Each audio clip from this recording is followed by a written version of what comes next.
Chauncey Billups coach? That's my question. And we're going to discuss and debate and dive into it at 6:20 and maybe even some other spots on the big show. We're going to talk to Bill Oram about it. But is it finally time to let Chauncey Billups coach? Because in the last 3 years of Chauncey Billups being the head coach of this team, the Blazers and circumstances, I'm not saying that the organization put the handcuffs on him. They all knew the drill once Dame got hurt and Neal got fired. We all knew the drill. But he's not been allowed to actually coach the team. So are we going to now allow the head coach to coach?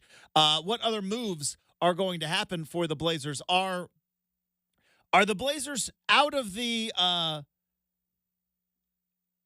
demo phase? I watch a lot of HGTV, right? And it's always a fun part of every house renovation show is that you get the demo phase. But at some point, you got to stop ripping stuff down. You got to start putting stuff up. So we will dive into that coming up at 6:20. We got a fun announcement coming up at 6:45 as we go on campus. And as we mentioned, Bill Oram is going to be joining the show coming up in hour number 3. I mentioned this last week, and it's kind of a bittersweet thing. Because for years and years and years, as Blazer fans, free agency would come around and NBA offseason would come around. Trade, like,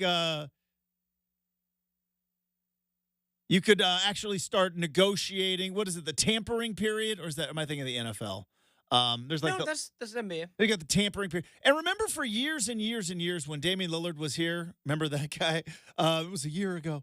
But we get into this part of the season, of the offseason, and go like, all right, are the Blazers going to make their move? Are they going? Is Dame going to get on the phone and start? Like, are they going to trade for some? Are they going to make the big swinging move to put? Remember for like 5 years, whether it was OG Anunoby, there was early like Carmelo Anthony before he became the Carmelo Anthony off the couch, but like. There was Carmelo Anthony talk. There was Zion talk. There was all sorts of talk of players around the league. Are the Blazers going to push all of their chips in and try to get? And ultimately, for years and years and years, we would be disappointed at this point because non-consequential. What would you call them? Conservative moves around the edge. Hey, let's try to get a little bit better at 3 points. Let's try to get a little bit better in transition, but some conservative moves. And ultimately, as Blazer fans, we would be disappointed at this point in the season watching other teams get better. Now, why would I say this is bittersweet? Because we knew going into this that the Blazers are not going to be factors in terms of they're not getting Paul George. They're not getting Chris Paul. They're not getting Tyrese Maxey. They're not like, so no reason to be disappointed. And again, I think that's a little bit of kind of what Chauncey Billups kind of had his summer smile that we saw over the weekend, which is, all right, now we go to work. You've got essentially a big 3 to work with. It's Scoot, it's Shaden, it's Clingan. There's your 3. 3 years in a row, 3 top 10 picks. Now you go to work. It doesn't mean that they're going to be good anytime soon, but when you kind of look back and be like, all right, all of this stuff, moves and cutting salary and getting picks and expiring contracts, and that he's a Blazer, but he's never going to play. All of that stuff. It's essentially talent acquisition, and now you got it. You got Scoot. You got Shaden. You got Clingan. There's your big 3, hopefully, for the next 5 to 7 years. DeAndre Ayton may be a short-term piece. Anthony Simons might be around for the short term. Those are not the long-term plays for this organization. Jeremy Grant is not the long-term play for this organization. The long-term plays are Scoot, Shaden, and Clingan. There's your big 3 of the future. and everything else should be designed around them. It's what GMs do. It's a tale as old as time, song as old as rhyme in the NBA, right? Which is new GM comes in. And also, Avdia, he's in the mix too. Like, he's going to be in the plans for the next 3 to 4 years. But I remember, I think it was with Richmond, Mike Richmond, friend of the program, Locked on Blazers podcast, who was on the show last week. And I was like, why is Washington giving up Avdia?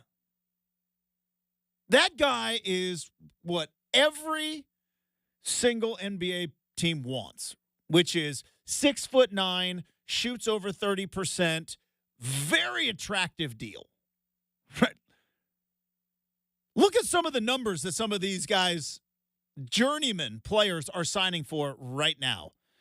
What if you're Washington, why do you want to give them up or give that guy up? Richmond made a very good point. That was an acquisition by the previous regime. Acquisitions by the previous regime are always temporary and on the discussion table. Joe Cronin, and maybe Chauncey Billups alongside him, but Joe Cronin is now starting to build a team in his own image. And that is Scoot, and that is Shaden, and that is Clingan. And it is nobody else. Nobody else. Everything else is to be around those three guys. But it is an interesting time in the NBA because now, as a Blazer fan, Brent, I don't know how you feel, but it's just like, boy, this is going to get real interesting because the expectations to make the playoffs aren't there anymore. So you can look at, oh, boy, what's going on with the 76ers? It doesn't matter. What are the Clippers going to do? It doesn't really matter. The Blazers are literally running their own race, right? You have to learn that in life, right? You got to learn to run your own race. It's tough. It's whether it's tortoise and the hare story, man. It is the tortoise and the hare story. It's the best. It's like the best. I believe that is Aesop's Fables. Is that an Aesop fable? Look up, make sure. I think it's an Aesop fable. Yeah, boom. Sure is. Aesop, that guy. But you just learned, Justin. But it's also something like in the corporate world, in the business world. When you go to the gym, when you want to eat healthy, when you want to save money, it's so hard. It's so hard to not compare yourself. That was a double negative, but it's very tempting, right? You want to look at, well, I'm doing this, but look at what that guy's doing. Or I'm trying to save some money. I'm trying to accumulate some, but look at what that guy's doing. Should I be doing what that guy's doing? But this guy, look at that side hustle. It's like, you got to run your own race. And it's one of the hardest things to do, right, is to kind of run your circumstances, put the Blazers in that situation, though. The Lakers, they're not running their own race. You know what I mean? The Sixers, they're not running their own race. Everybody in the East is trying to catch up with Boston. So I do think there is something kind of nice where if you're Portland, you're saying, yeah, we're on our own lane here. We're going to try to be good in about 3 years. You want to be fun next year, competitive the year after, and then hopefully good by year 3. I just created that right now. There's the Blazers track record. Next year, hopefully they're fun. That was what we were hoping for this last year. Injuries and such, and maybe some unrealistic Scoot Henderson expectations might have been thrown in there as well. And, the fact that Shaden just could not quite get on track with injuries. But, next year, fun. Get out, run, be the baby Blazers. Then competitive, then hopefully they'll ultimately be good. But Paul George is now 76er. Chris Paul is a Spur, which is that's interesting. And it really looks like the Lakers are grasping at straws at this particular point. Klay Thompson will not be a Golden State Warrior. That's fairly significant in the basketball world, but Klay Thompson's not going to be a Golden State Warrior. The team that he won 4 championships with, he was a massive, massive part of that. Where does he end up? Does it still – and we're about to find kind of something new in the NBA because we are now getting to the tail end of the careers of guys who were shooters first, right? There's always been shooters in the NBA, don't get me wrong, but the advanced stats, the shooting statistics, the importance, the value, 3 and D guys are now kind of becoming 3 guys. Do you know what I mean? Because the D, they don't have the legs for. So I'm interested to see, is there a place in the NBA for guys that just like, look, no, I set up in the corner and I make jump shots. Clay might be the ultimate example of that. So we got a lot of stuff to dive into on the big show. But Donovan Clingan was introduced to Rip City over the weekend. We'll talk. Can he shoot threes? Those questions and more next. 620 Rip City Radio.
All right, so over the weekend, it was official. It was official. Donovan Clingan is a Portland Trailblazer, and he was introduced in the press conference or at the practice facility. Can I, real quick, this is could be a get off my lawn, but that's not until tomorrow, and I might forget it by then.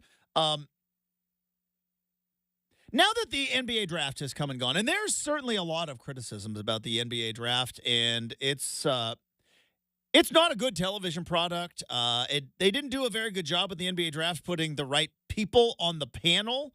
When you've got Stephen A. Smith essentially admitting, I don't know who any of these guys are, and then just yelling about the Knicks for like 2 hours, when I don't want to be lectured when I'm watching something. I know, like, some people love it. Like, they want a full-blown tutorial, but like, can we at least get somebody on the panel who did the work and could like actually tell us like what these players have to offer? And either way, but luckily the Blazers didn't have this problem. The Blazers have had this problem in the past, but the Blazers did not have this problem in the last handful of drafts. But Brenden, does it bother you as much as it bothers me that the NBA and the way that they go about the trades, you can trade for picks, but it's essentially you have to pick for the other team. It's unlike in the NFL where they just go, yep, you have the pick now.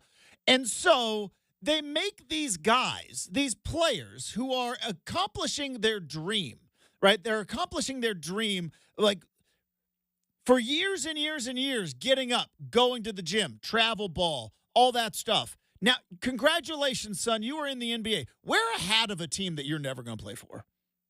Like, why do we do this every year? I know we were busy talking about stuff on Friday, and it's probably not the most appropriate thing, but I'm scrolling through X or Twitter over the weekend, and it's like these kids are getting drafted, and that's got to be a real fun opportunity to have a photo op. You with the commissioner of the NBA on stage, Barclays Center, first-round draft pick, and you got a Wizards hat on, and you're never playing for them. Like, you're just not. Oh yeah, no, why are we doing this? I couldn't stand this, Justin, since the time when for me it came to the foreground was you Google Zach Collins NBA draft. He's wearing a Sacramento Kings hat, as we all knew. He would never suit up for the Sacramento Kings.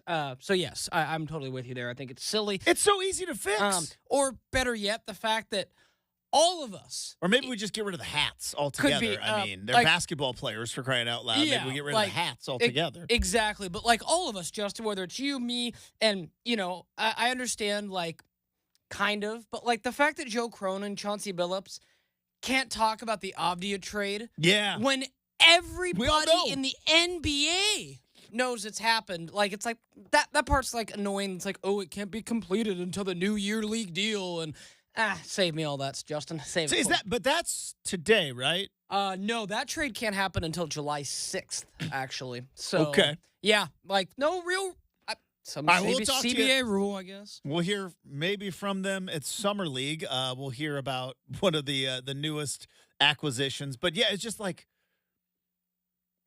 this is such an easy fix, right? It's such an easy fix. We all know what's going on. What are we holding on to here?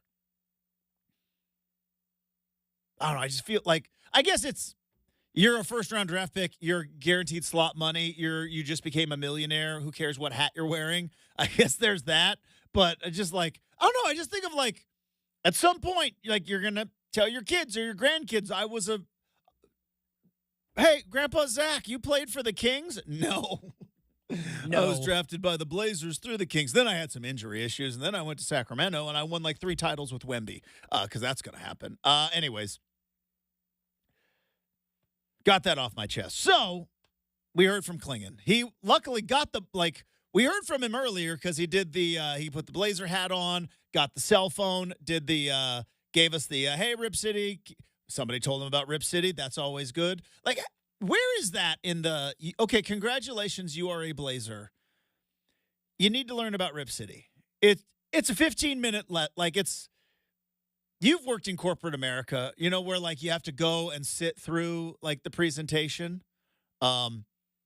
Weirdest interview of my life. One particular place I went to work for, in the interview process, Brenden, I had to watch the mission statement of the company, and and there's the CEO, and then I had to talk to the HR person who I didn't even work for about what resonated with me with that video that you just watched. So much like in corporate America, do Blazers like, hey, here's an 8-minute tutorial about Rip City real quick. Just say it. The fans love it. I know outside of Portland, people don't understand what Rip City means, but it's a big deal to those guys up in Portland. So just say, hey, Rip City. But he did that, and then we heard from Clingan, and I guess a new twist. Did we know this thing about the 3's and the hidden video and all this stuff? Well, there's some rumors. Was this typical smokescreen stuff coming up from the draft? But apparently, we learned over the weekend that when the Blazers worked out Donovan Clingan, they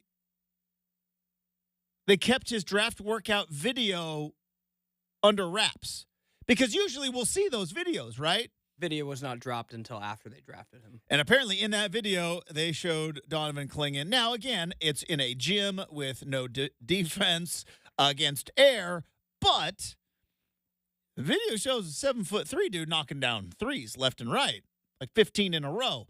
Now, I don't know what that means in terms of now guaranteed all-star and you start planning out the parade route, but it was an interesting little twist, a little wrinkle in the introduction. So this is Donovan Clingan at the introductory press conference talking about more than just a rim protector, that he says he's consistently a good. Do we know who asked this question?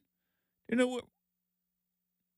Was this a Fentress? It might have been It's my new fun game at the press conference, going like, "Oh, there's Fentress." Yeah, it might have been Fentress, but I literally knew who, and I went to it, and I did not listen to it when I grabbed it, so I don't want to give 100%. No worries. So here's more importantly, Donovan Clingan at the introductory press conference talking about other aspects to his game. I feel like someone who could do many different things, consistently knock down the 3-ball. Someone that is kind of leading the offense, just being able to see everything from the top of the key, from beyond the 3-point line, just being able to play make, being able to find the open cutters. Being very efficient out of that short roll game. With making moves to the rim, finishing around the rim. Finding the cutters, being able to ball handle even better. As time goes on, and I just really want to get better every single day, learn more every day, and just continue to develop my game the right way. So he can do everything, is what he just said. Next Bill Walton, right? I don't mean to brag, but I'm the best. I like the confidence. Me too. I like the fact that he's like, yeah, I'm coming in here to be great.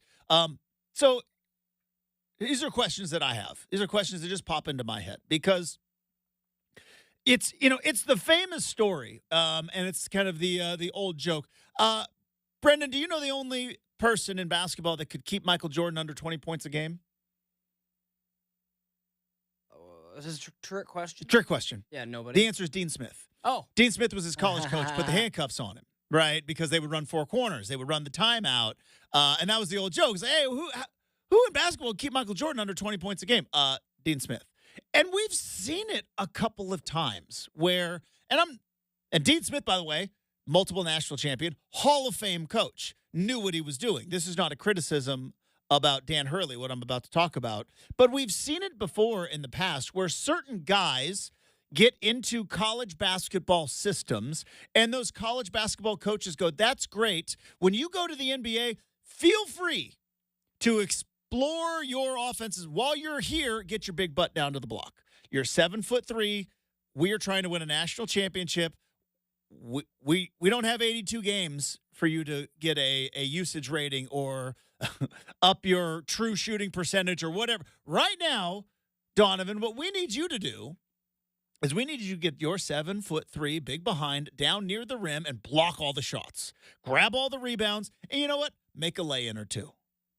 That's what we need you to do. And if you do that, we shall be successful. You shall get drafted in the top 10. And then you can go to your team in the NBA and say, yep, I can consistently knock down threes. I can set up offense, high pick and roll at the top of the key. I can move the ball. I can do all that. Right now, need you to be a big man right in the middle. And not saying that he is going to be the next Michael Jordan, because that is utterly insane. But we've seen it before. If you watch college basketball enough, and I go, I've seen it where you watch like the NBA on like a Tuesday night, and you see a guy, you're like, huh, I don't remember that guy being that good. I think Shai Gilgeous-Alexander is kind of one of those guys, right? Like, I vaguely remember Shai Gilgeous-Alexander at Kentucky, right? And can we say UConn's kind of becoming the new Kentucky, right? They're by far and away the best team in all of college basketball. And UConn, for the moment, they put 3 guys in the first round? Or just 2? They had 2 guys in the first round. But for the moment, seem to be the top program of putting guys into the NBA. But we saw it time and time again at Kentucky. Nobody saw Jamal Murray coming. I mean, if we're being completely honest, Shai Gilgeous-Alexander was a good player at Kentucky. I don't know if you saw him play in college for his 3 or 4 months and go, that guy's going to be MVP caliber in the NBA one day. Wasn't it Devin Booker never got off the bench at Kentucky? That's why he was a 13th pick. I mean, and Devin Booker's one of the best bucket getters in the NBA right now. And so I don't want to oversell this, and I don't want to be just a completely pinwheel glasses on going boy, the Blazers got the steal of the first round. But it's not out of this world to think oh, yeah. When your job at UConn to win a national championship, from Dan Hurley's perspective, isn't to be able to get certain guys looks to make them better playing the NBA. Your job is to get to the Final Four, and your job is to win championships, and they cut down the nets twice. And also, this is a lot of talk, but feels like Clingan might be able to do a little bit more than just be a rim protector and a big body. Who knows? Exciting stuff. You could tell Chauncey Billups very excited at that introductory press conference. And again, I've said this, and I'll say it over and over again. I don't have sources. Nobody talks to me. I observe and report like a mall cop. Can you believe we had 2 mall cop movies?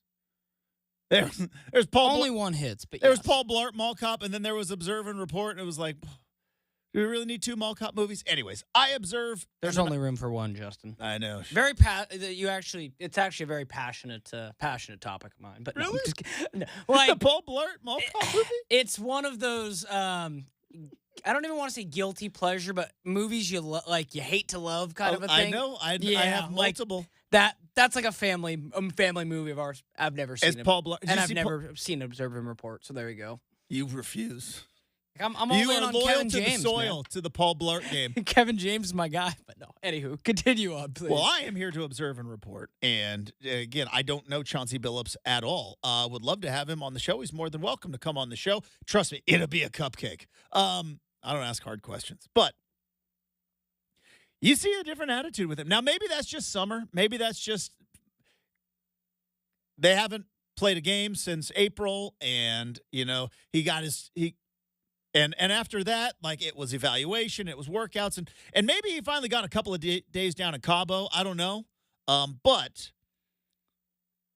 you could see with Billups and excitement about Clingan, kind of some excitement about the future. And here's why. I think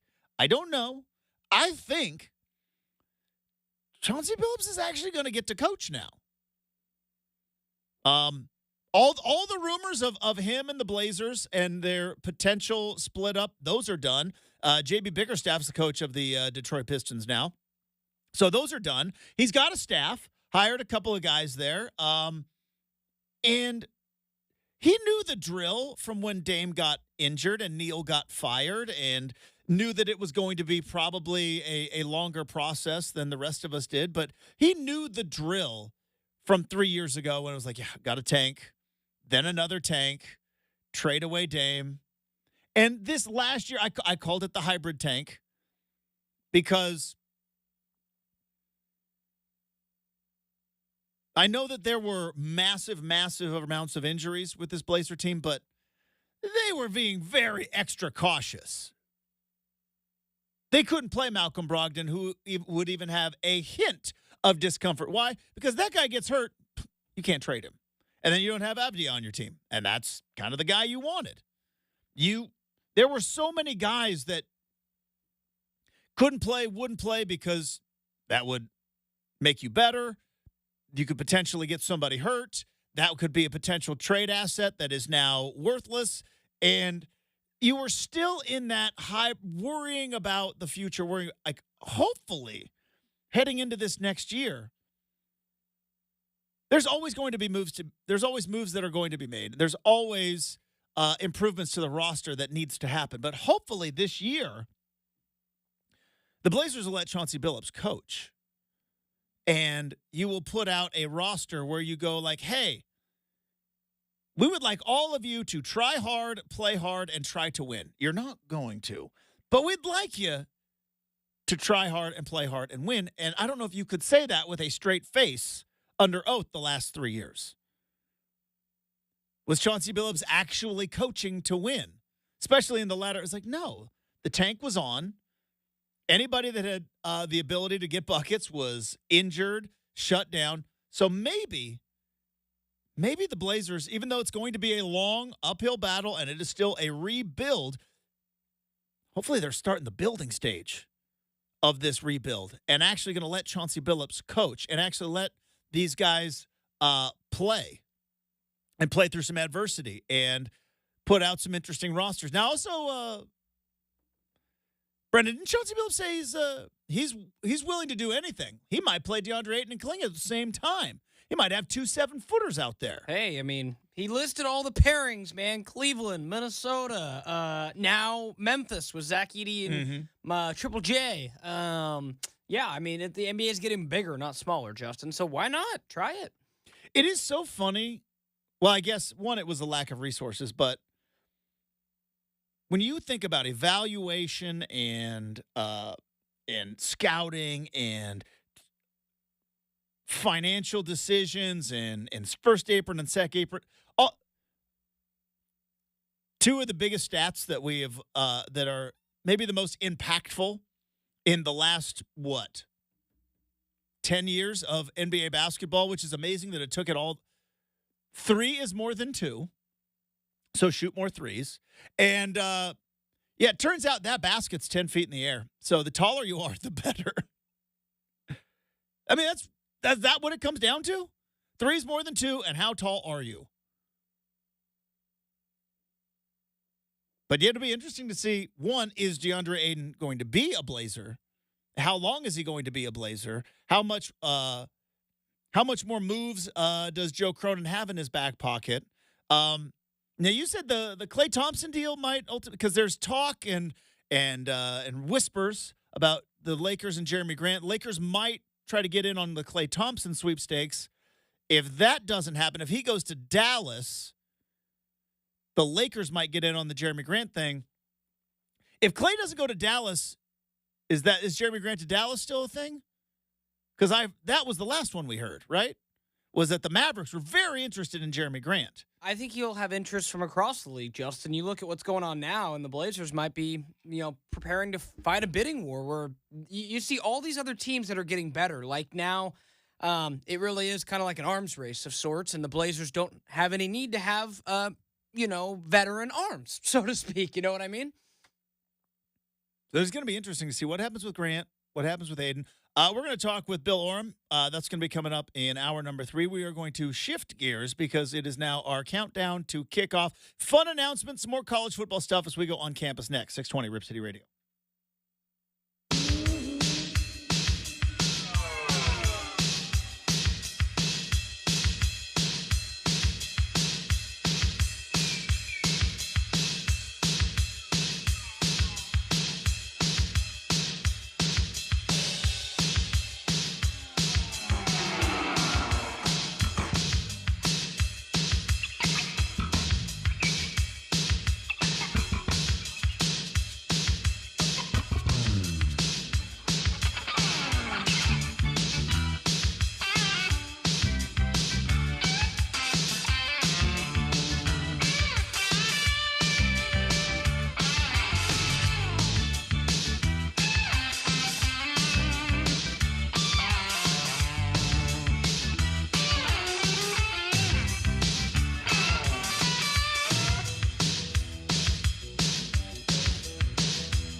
All right, we are 61 days.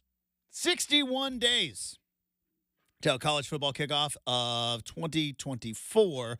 A lot of Oregon fans getting very excited about 2025 because, well, this is the insane part of the college football calendar when we start worried about recruiting and stars and recruiting rankings and everything else. And it's a fun little game within a game. But Dan Lanning has not taken the summer off as he got a huge commitment. We have a fun announcement, and the SEC made it Facebook official. What are we talking about? Well, all that and more. It is time to go on campus.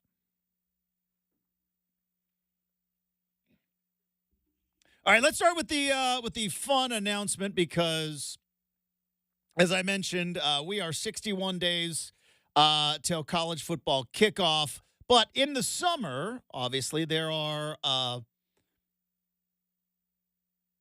other events that lead up to countdown to kickoff. Of course, you've got training camp. Of course, you've got your regular media day, and then you've got the conference media days. And I am very excited to announce that Thursday, July the 25th, from Indianapolis, Indiana, Rip City Mornings will be broadcasting live from Big Ten Media Day there in the beautiful city, I'm assuming, of Indianapolis, Indiana. It's going to be a whirlwind 24-hour trip for yours truly, but that is the day that Oregon and Washington will be featured, and we will be broadcasting live from Big Ten Media Day coming up on the 25th of July this month, that Thursday. So very, very excited about that. Should be fun stuff. Should hopefully be able to hear from Dan Lanning. I'm assuming Dylan Gabriel. I'm assuming, but you never know when it comes to coaches and who they bring to media days. But also Washington will be featured that day. So a lot of Big Ten football stuff coming up. Speaking of Oregon, apparently this is a huge deal. Dorian Brew announced his commitment to Oregon. Number 45 recruit for the 2025 season. Number 9 recruit out of Texas. As Oregon continues to build and build and build. And I said this about a month ago. I don't know if anyone or any team has benefited more from the combination of NIL and transfer portal than Oregon football. Now, we'll see. We'll see because Oregon has yet to win a conference title. There's obviously a new way about it because you've got a college football playoff with 12 teams now. You could finish third in your conference. You could still make a run in December, much like you see some teams make a run in March Madness. So that's definitely going to change. But when you look at recruiting prowess,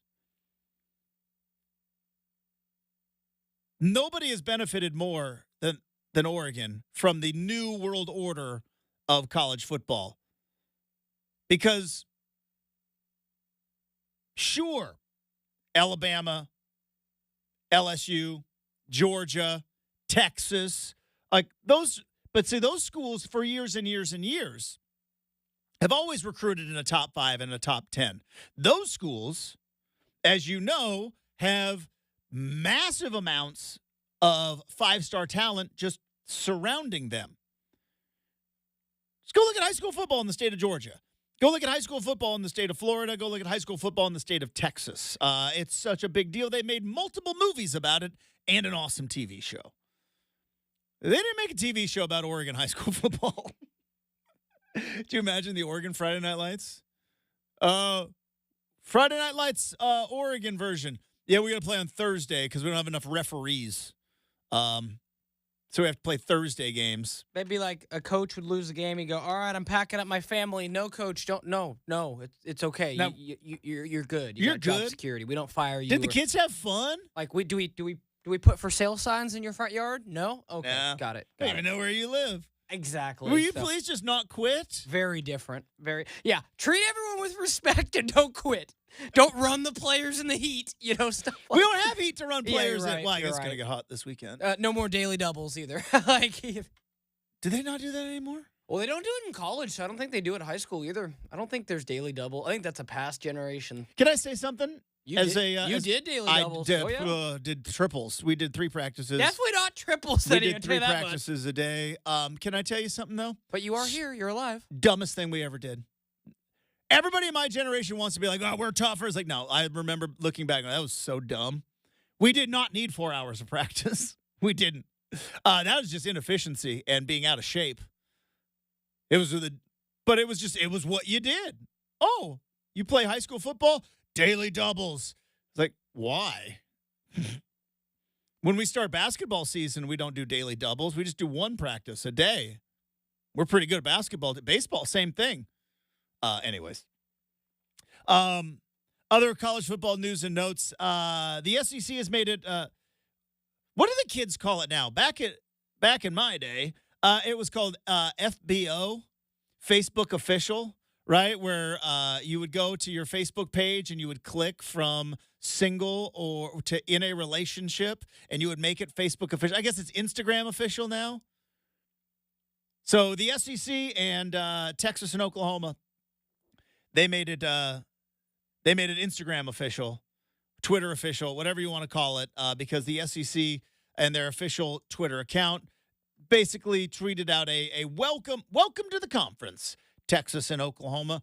Did you see Steve Sarkisian stirring up some waves a little bit when asked about winning a national championship at Texas? And he said, well, and again, this was in context of Texas is joining the SEC in a completely new environment, even though Texas has been in the heart of college football. The SEC is a different animal. When asked about navigating the SEC and winning a national title, Steve Sarkisian came out and said, well, we've always known to win the national title, you had to go through Alabama and Georgia and the like. Did not mention Oklahoma. Oklahoma fans are steaming mad. They are frustrated. They are fired up. That's why rivalry is the best. College rivalry is the best because it's like you could take the most benign statement and just be like, I think that was a shot at us. But yes, it is now official. Who's gonna fare better in the SEC? Texas. Do you think Texas? You think far better? Sark's got it figured out, doesn't he? Yeah, far better program right now. And Oklahoma needs to find their kind of like what's their thing under Brent Venables. Yeah, you got to find your thing. Like what's your thing? I don't know what that is right now. You know, like they had a better year. Don't get me wrong, they went 10-3, but like what's their Lincoln Riley? It was hey, we got a Heisman Trophy winning quarterback every 2-3 years. Right. Yeah. You know, well, now Texas has all the quarterbacks. Right. Yeah. So Texas, their thing is Sark and offense, and we're going to put up points. Like you think about even what's going like Oregon's thing, like they're recruiting. That's Oregon's thing. Right. And flash, speed, uniforms, all that stuff. Yeah. But it's and Lanning's building a team that's more. They're fast as heck, but still. Their thing is clearly like we are going to go out and try to get as much star power as possible. It is interesting. Yeah, Oklahoma. Need to think. I think it gets back to defense in a moment. We are going to get back to the big show. Hour number 2 coming up next, 620 Rip City Radio.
It is 7 a.m. on a Monday morning. Justin Myers with you. The Blazers introduced 7th overall pick Donovan Clingan to Portland over the weekend. First action of Clingan will be on July the 13th, Summer League in Vegas. NBA free agency has begun with a number of chips falling. Paul George will not be returning to the LA Clippers. He is signed with the 76ers, 4 years, $212 million. Speaking of the 76ers, they have also re-signed Tyrese Maxey to $204 million. How are they going to pay everybody? NBA, there's always money. There's always money. And James Harden, he will remain on the Clippers, though, a 2-year extension, $70 million. Chris Paul, he's going to be a San Antonio Spurs. He'll be joining Wemby and Popovich on a 1-year, $11 million deal. We will also be continuing to keep an eye on NBA free agency. What happens with Klay Thompson and a whole lot of other players out there? We have got columnist Bill Oram joining us in Hour 3, but Hour 2 starts right now on 620 Rip City Radio.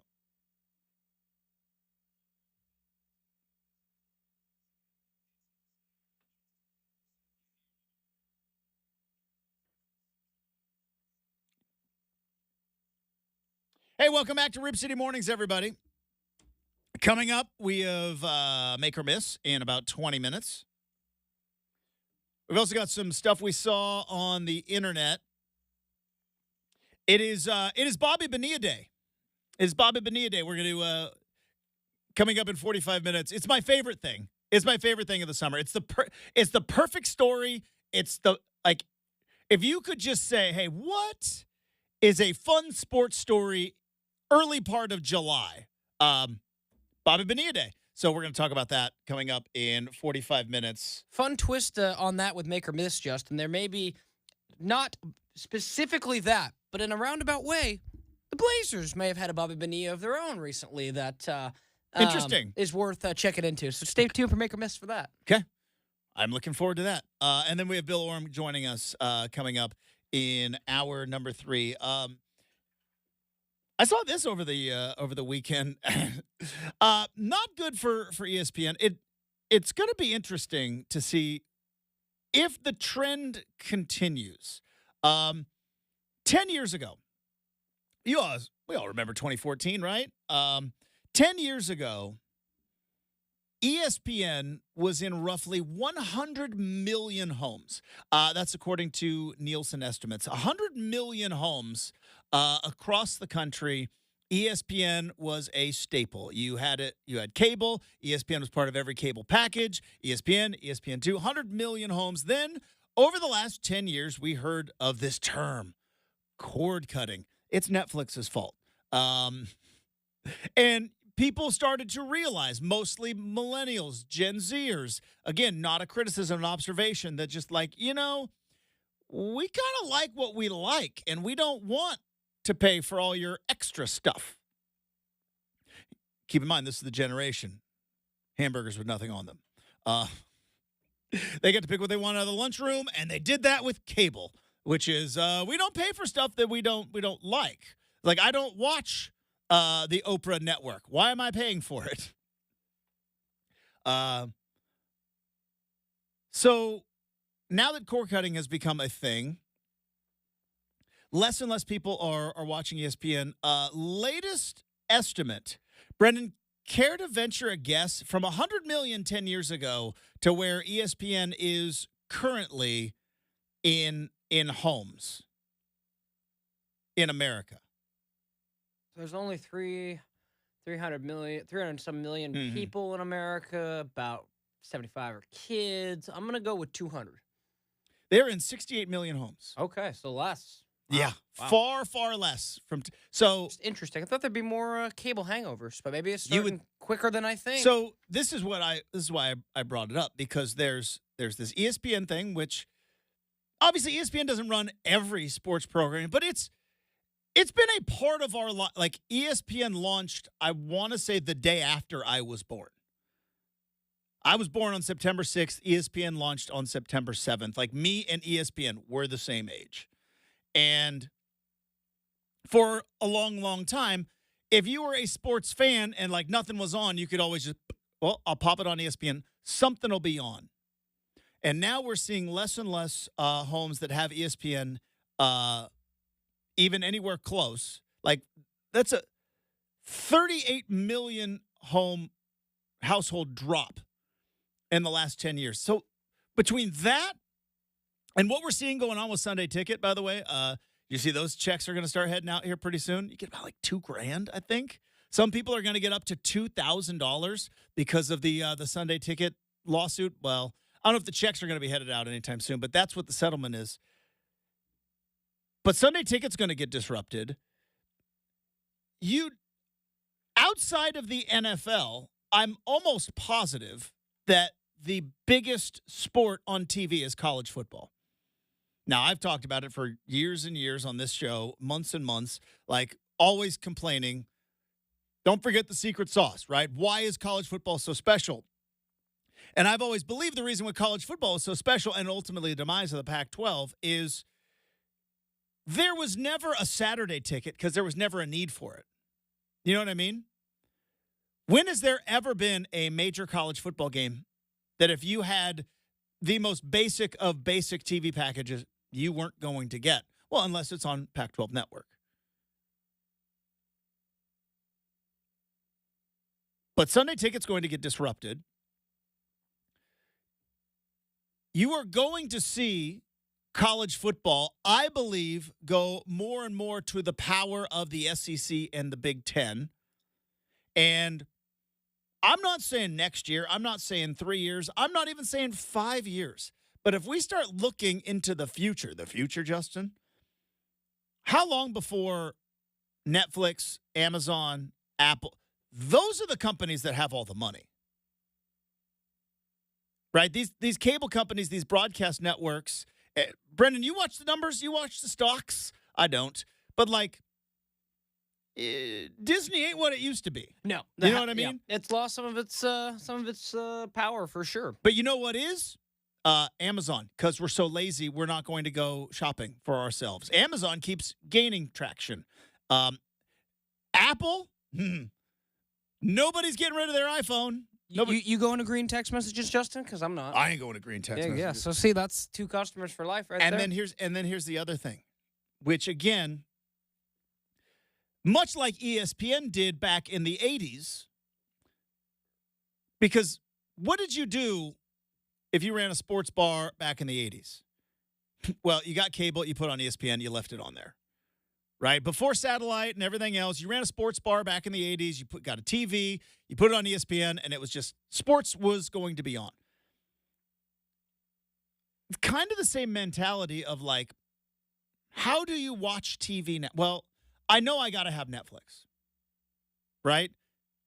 You think about, of all the cord cutters in the world, I would, and this is anecdotal, and this is me guessing. I don't have the numbers in front of me because I don't think Netflix even puts out the numbers. But of all the cord cutters, I would say the highest percentage of any streaming service that a cord cutter has, Netflix got to be high up on the list, if not number one overall. Apple's not going anywhere anytime soon. Amazon's not going anywhere anytime soon. Matter of fact, they're both probably going to continue to get more and more valuable. Netflix, because we really like watching, what's the biggest one? Is The Office on, or Seinfeld's on Netflix now. They don't have The Office anymore. But, you know, we really like binge watching shows, old shows, new shows, movies. And I think Netflix has kind of conditioned all of us who got into the streaming world, right? Well, you just have Netflix. That's just what you have. How long before Netflix and Apple and Prime are running all sports? 5 years? Because you look at cable TV continues to decline. You are seeing a handful of NBA teams, and hopefully the Blazers do follow suit. That's right. Follow suit, which is, hey, we'll have a streaming option that if you live out of town, but if you live near us, antennas still work. Right? Antennas still work. You can still get us on free TV. But I'm just wondering, like, how long is ESPN going to be in our lives?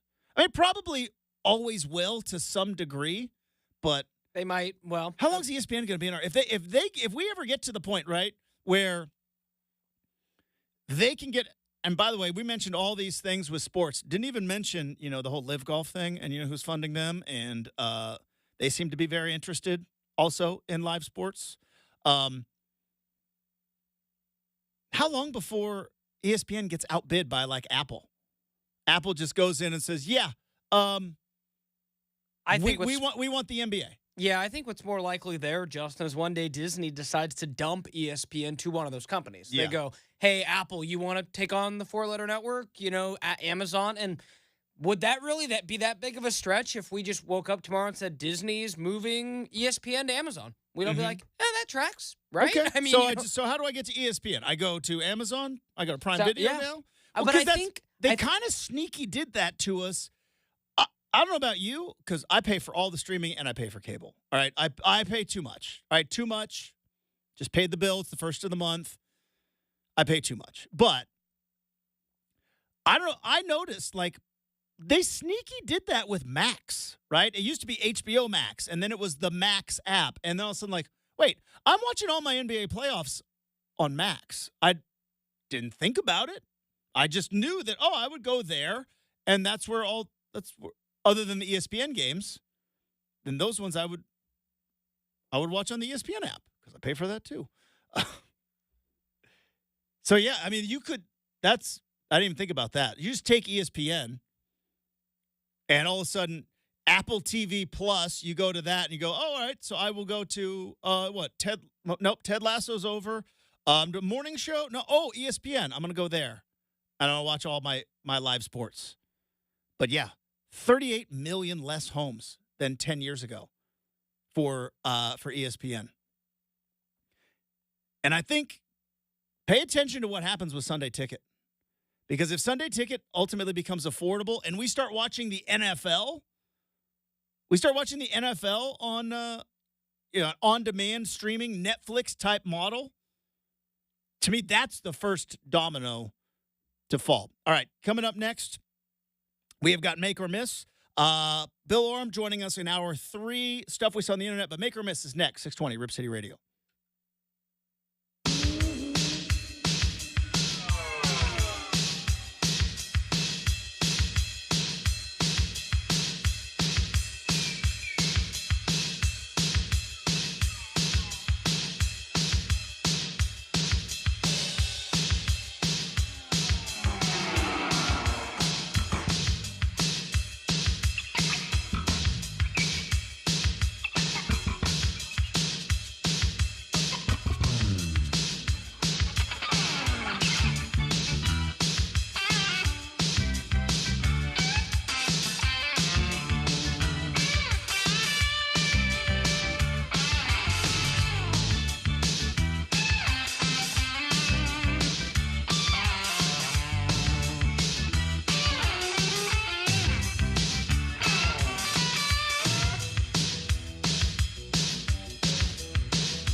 All right, coming up 1 hour from now, Bill Oram's going to join the show.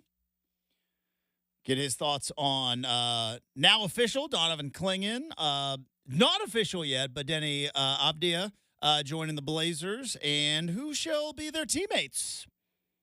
Are any of the people that are currently on the team going to be on the team come September and October? Is this going to be, as he said a week ago, a summer of dealing for the Portland Trailblazers? So excited to talk to Bill. Coming up in an hour from now, we also have some stuff we saw on the internet as well. But right now, it is time for Make or Miss. Let's go.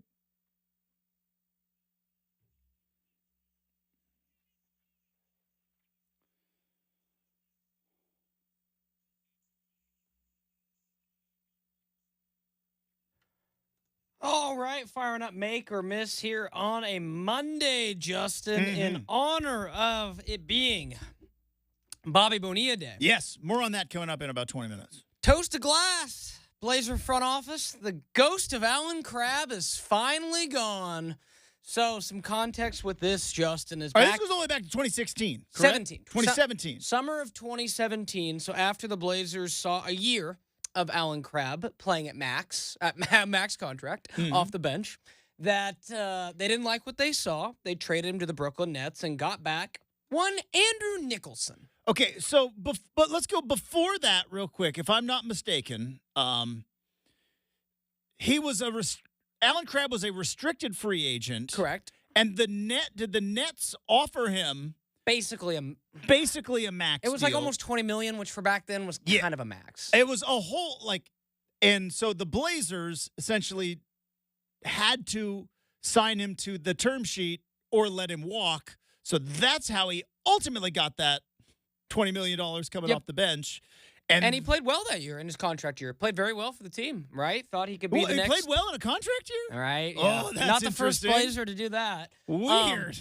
But they ended up getting back a little-known player in Andrew Nicholson, Justin. And Okay. Neil Olshey on that August 2017 day said, bleep the future, and proceeded to stretch Andrew Nicholson's it was like $18 million or whatever it was. Yep. Long story short, the Blazers were cutting Andrew Nicholson checks every month until yesterday, today. Really? So he was getting $2.8 million a year annually from 2017 to 2024. So now the only ghost cap that's left on the Blazers ledger is the ghost of Eric Bledsoe. So that'll be on there for a year or two. But this one was insane, Justin. For the last 7 years, they were just $2.8 million behind their peers because they decided to stretch this dude. So, and for what it's worth, he has not played in the NBA since. Okay, so kind of an interesting little Bobby Bonilla story there for the Blazers. Well, Andrew Nicholson was playing for the Bay Area Dragons. No, not the San Francisco Bay Area. No. Chinese Basketball Association, or the East Asia Super League, I should say. What a name. It's based in Hong Kong. He was playing for the Bay Area Dragons in the East Asia Super League. He's getting paid $2 million a year by the Blazers? Yep. Portland Trailblazers. One center court. Actually, no, we know what it is. The checks come from Vulcan. So Vulcan Inc. has been sending Andrew Nicholson a check to China. Who knows how it is, if it's every 2 weeks, if it's just one lump sum a year or whatever. But yeah, $2.8 million a year since 2017. Because the Blazers, rather than eat it all that year, Justin, were like, we'll eat it over the next 7. And I just think it's Guangzhou Southern Tigers of the Chinese Basketball Association. Yeah. The Fujian Sturgeons. Well, that's a name, man. Yep. Sturgeons, man. That's kind of cool. Not going to lie. And the I don't even want to attempt to pronounce that. I'm going to sound insensitive. The Lions, all of the Chinese Basketball Association from 2017 to 2020. $2 million per, huh? Yeah, 2.8. So almost $3 million. Almost 3, man. So I mean, I just saw a bunch That's of funny. How many of those where do Bobby Bonilla Day coming up? Like I said, because it makes me laugh, and I want to dive into whether or not this could continue to happen. But it turns out it happens more often than you think. How many of those are out there? Wasn't like Allen Houston? Wasn't that the one that like the Knicks were paying Allen Houston for like a lot of money for a long, long time after he was gone retired? There were a lot of contracts from summer of 16. Like the Lakers did that when they gave Luol Deng a max. Trying to think of just other teams. Like Brooklyn did it when they had Timofey Mozgov get a max. I mean, you just remember and not trying to throw shit at Crabbe or anybody else, but it was just the salary cap jumped up so much that year. The Warriors said, "Oh, okay, Kevin Durant, you fit really easily into that." And then every other team's like, well, we have this free cap space. Let's just give it to guys. And guys like Bismack Biyombo getting maxes, guys like Alan Crabbe getting maxes. And I guess, it was kind of interesting because you wouldn't think that like the NBA's changed so much in 7 years, Justin. Like, it's not surprising to me that the Blazers just decided to kick that can down the road, right? Because in 2017, 2024 felt a long way away. Oh, yeah, that's a right? future Blazers problem. Neil was probably like, yeah, no worries, man. But nevertheless, they are free, Justin. And so now, it's over. It's all right. Yep. Way to go. We came out on the other side, saving that $2.8 million per. And Maybe, I think, is that what they used to buy that parking lot? Maybe, actually. Is that what it was? I mean, it probably helped. They had an extra two. It probably helped. You know how we talked about last week, I believe, like the feeling of doing laundry and you find a $10 bill, right, in your pants pocket or your shorts pocket, and it's like that feeling. Like, did the Blazers have that? Like, oh, hey, we got an extra $2.8 million. What do you think? Parking lot next to the practice facility? That might be a nice long-term investment. Let's grab it.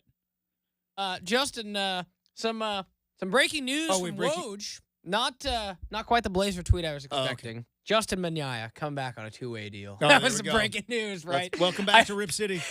I opened up. I just clicked on my phone. It was Woj Trailblazers. Oh yeah, just 2-way contract. So welcome back, Justin. See, another Justin in Rip City. Now this one, nothing to do with the Blazers, but Tobias Harris lands with the Detroit Pistons, 2-year deal, $52 million. So he is out. He is out of Philadelphia. They didn't want him back though. They didn't like Tobias Harris. No, Philly, like, boy, they will turn on anybody and everybody just so they don't have to turn on Embiid. You know what I mean? A return back to Detroit. I forgot he was there for 3 years, Tobias Harris, before he. Because remember, the Philly fans, it was Ben Simmons' fault. Then it was Harden's fault. Then it was James Harden's fault. And then last year it was Tobias Harris's fault. And it's like, it was Doc's fault. Can't forget. It was who was the other coach they fired? The first Brett Brown's fault before they got rid of because he was the first. Maybe take around and look at Joel Embiid. I don't know. You told me forever. Maybe yay. You keep dating crazy girls. Maybe they're not the crazy one. Maybe it's you. Yeah, it's like, oh, dude, she's nuts. Like, this is the third girl you've broken up with and called crazy. Maybe they ain't the crazy one. Maybe it's you. And for Philly, it was like you turned on Tobias Harris. You turned on James Harden. You turned on – I get why you turned on Ben Simmons. I get that. You turned on Doc Rivers. It was everybody else's fault.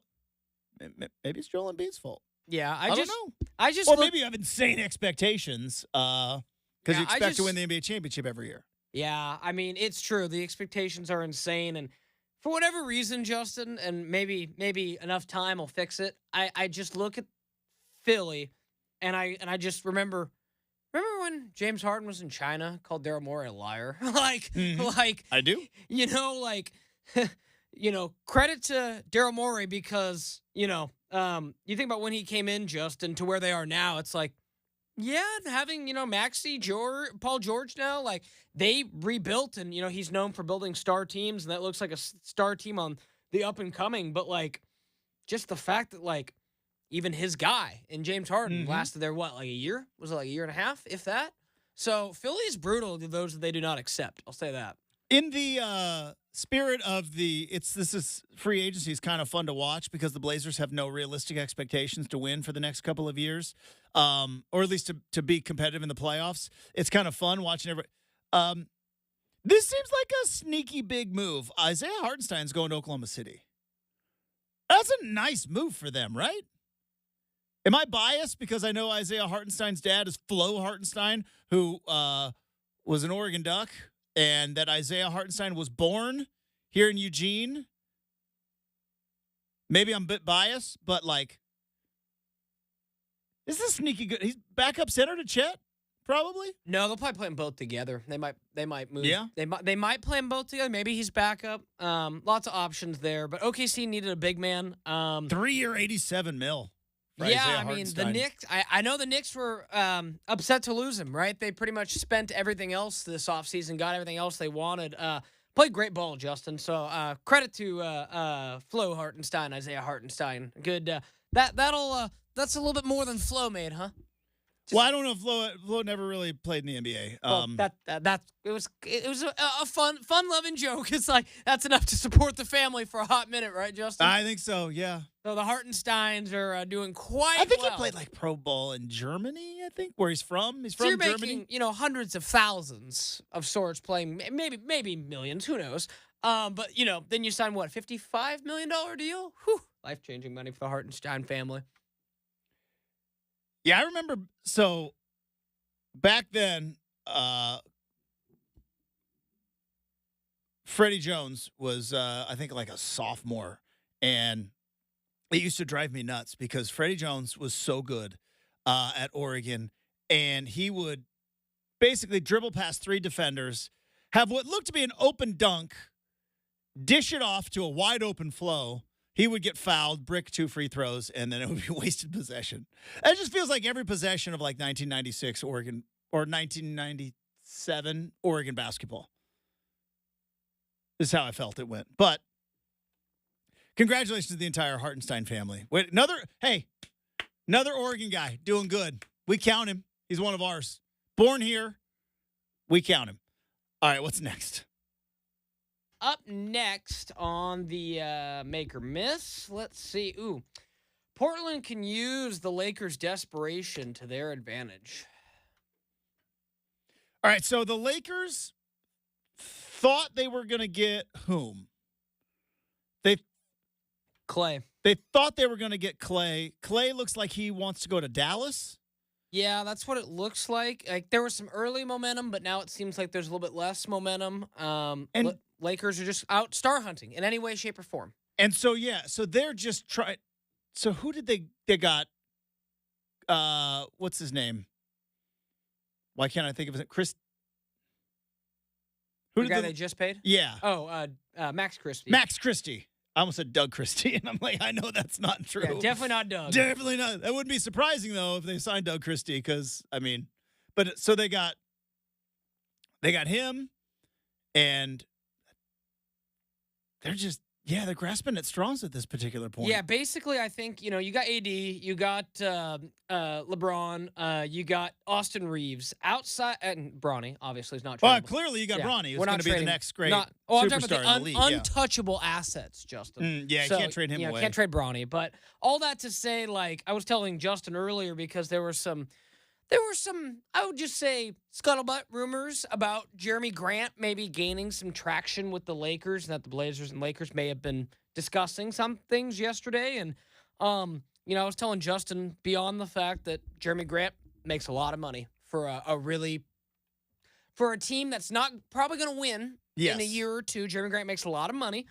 And, Justin, are there going to be more valuable picks in the NBA than Lakers picks after LeBron calls it quits? Yeah, that's going to be a nice little trade piece. So if Jeremy Grant can go down to the Lakers, like you said, take advantage of their desperation, get some 2027, 2028. Go 30. I'm not even 30's fine. First round picks. Late. Because once LeBron's done and then AD's done and then they realize that JJ Redick is a podcast host, it's all over, right? Oh, it's done. They've got a window of about, maybe LeBron can do like 3 more years, but even that that'd be 42. Here's what's going to be interesting, though, because I believe the Nuggets just went into the second apron, right? Nuggets went into the second apron because the Nuggets still have enough on the roster to win an NBA championship. They're still very much in the championship window. Clearly, Oklahoma City is on the way up. They're trying to get better. And, by the way, Chet and Shea staying healthy, they're only going to get better. That's going to be a dynamic duo. Same thing with the Minnesota Timberwolves. They are only going to get better. I don't know exactly what the plan is, but I have faith that Danny Ainge is going to do something in Utah, and they're going to get good in the next 2 to 3 years because they, with the 5 picks they got from Gobert and whatever they got from for the Donovan Mitchell trade, like Danny Ainge is going to start working. And that's why the Rockets aren't that far off. Memphis isn't that far off because Ja is going to come back, by the way. And remember before we all decided we hated Ja, he was the new face of the NBA. Remember that. I don't think he forgot how to play basketball. Ja Morant's going to come back. Do you see what I'm saying? All of these teams are getting – the Lakers and the Clippers are going to get left in the dust. Oh, by the way, the Dallas Mavericks were just in the NBA Finals. Right. The Lakers and the Clippers are going to get left in the dust. You can try all you want. I don't even know if you have to wait till LeBron leaves. And that's Are the Lakers – hot take. You ready for a hot take? Right now in the West, are the Lakers a playoff team? Play in until they make a trade. They're play-in team right now. To say because I don't think they're better than Oklahoma City. I don't think they're better than Dallas. I don't think they're better than Minnesota, or clearly they're not better than Denver. We know that. Are they better than Golden State right now? Without Clay, yes. Steph, Draymond, and Andrew Wiggins doesn't do it for me. Steph's going to have some cool games. He might score 50 again. Are they better than Memphis with Ja? Remember, Memphis was the number 2 seed 2 years ago. It depends on how Zach Edey fits in with them, ironically. That's an interesting piece because unlike the Blazers, who kind of have a center ahead of their center they drafted, Memphis is like, yeah, come on in and start right away, Zach. Are the Lakers better than the Sacramento Kings? The fact that you had to pause there kind of tells you where the Lakers are. They got they have star power, but you just look at what Famer. is going on in the West. Just so many teams are getting better. Like, is De'Aaron Fox and Sabonis they Hall of Famers? No. So no, but I'll take AD and LeBron. But you know what? You get what I mean. I'll take non-Hall of Famers in their 20s. That's true. Over Hall of Famers in their late 30s.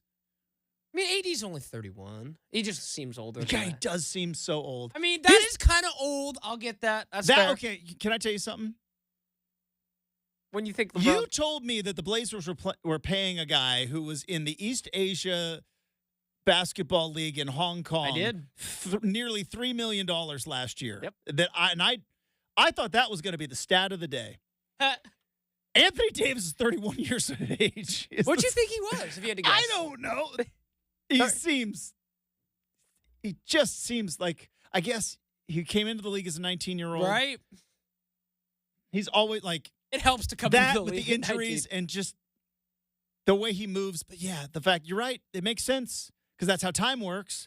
But if you were to have given me a guess, I would have said 34, 35. Yeah. I mean, no, and you're right. And that's where I think, like, again, who's to say that after LeBron's done, like, again, Justin and I talked about this last summer when he signed his extension, but when AD is 37, he's going to make $70 million. You think the Lakers are going to just stand by with all, like, there's pieces moved and all those things. So long story with that make or miss. Start up a bidding war. There's going to, the Blazers have 1 to 2 veterans, Justin, that mostly like Jeremy Grant, Matisse Thybulle, Anthony Simons, Robert Williams are the ones I'm looking at. I think DeAndre Ayton is a little hard to trade right now, but who knows, right? Never know. Isaiah Hartenstein just got $23 million. So, maybe DeAndre Ayton's 35 ain't that bad. But, with all this, Justin, it's I think the Blazers are about one trade away. Like, they need to get rid of one more high-priced veteran. I think, like, you could roll into the season. I think one is a good start. You could roll into the season right now with the group as is. And that, I wouldn't complain. I'd have issues, but I wouldn't complain. You already moved up Brogdon. But I think they need to trade another couple guys this week. At least one. I don't know where Jeremy Grant fits in on this team. I don't, because it feels like they traded for his replacement, right?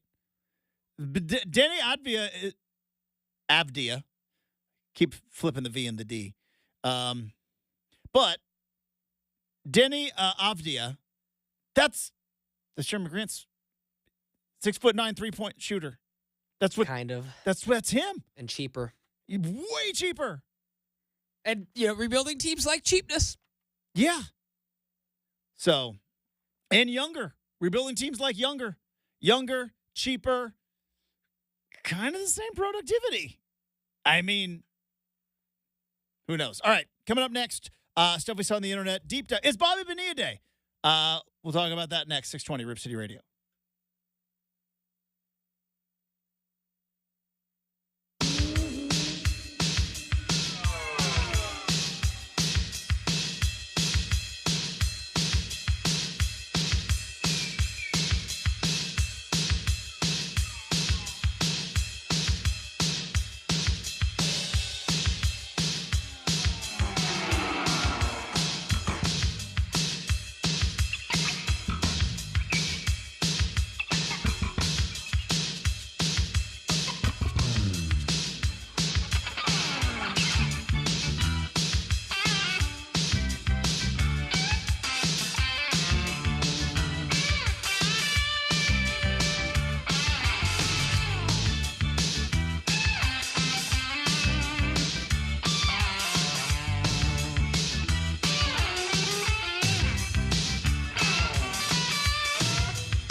All right, time to wrap up hour number 2. It is July the 1st, and each and every July the 1st, we have a whole lot of fun in the sports world because it is Bobby Bonilla Day. Now, what do we mean by Bobby Bonilla Day? It is the perfect sports story at the perfect time of the year. A little history lesson. Bobby Bonilla, good player, high-level player, not a Hall of Famer, but a multiple All-Star, and had a pretty good run with the Pittsburgh Pirates there in the early 90s because it was Bobby Bonilla and Barry Bonds with the Pirates, and they were set to have Pittsburgh on their winning ways for a long. Well, that team got broken up because of the mighty Atlanta Braves. Sid Bream, what up? And Barry Bonds would go to the Giants.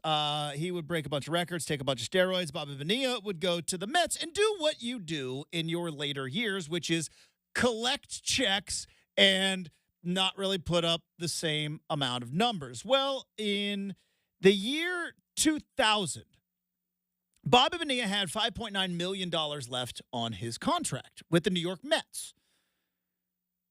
This was after signing Bonilla in 1999. So he's got $5.6 million left on his deal. So the Mets are like, all right, Bobby, you don't want to play for us. We don't want you to play for us. Let's buy you out. Here's the problem, though. This is where it gets real fun. The Mets don't have an awful lot of cash back in 1999, believe it or not. The owners of the Mets at the time were heavily invested in an investing and securities firm. More on that in a moment. But they were poised to be making a ton of money in the future because they had most of their assets tied up in this investment securities, right? But they're going to be making money hand over fist. So they said, hey, Bobby Bonilla, because we don't have the $6 million to pay you right now. We can't cut you a check. How about this? Because we're going to be making so much money in the future. How about, and remember, this is 2000. In 2011, for the next 25 years, at 8% interest, we pay you $1.2 million a year. Because you might be thinking, well, why would the Mets ever agree to that, right? Why would you take $6 million and make it nearly $30 million? Well, because Brenden, the Mets thought they were sitting on a gravy train with biscuit wheels. They had money heavily invested in a securities firm that was making multiple millions, hundreds of millions, some may say billions of dollars. Brenden, any idea what that investment securities firm was? Something to do with Citi? Bernie Madoff. Now, if you don't know who Bernie Madoff is, I would never guess that. The most famous Ponzi scam since Ponzi did it back in Italy.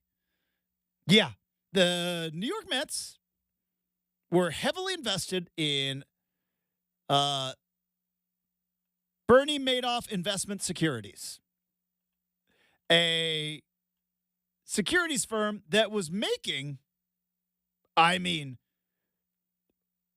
mathematically too much money, because in 1999, a financial analyst, a guy named Henry Markopoulos, he informed the SEC, that's not the Southeastern Conference, they're making a lot of money too, but the Securities and Exchange Commission, he informed them, like, I've run the numbers. Mathematically, this is not possible. Like, it's not like we say figuratively it's impossible. No, literally, the numbers do not add up. So as we all know,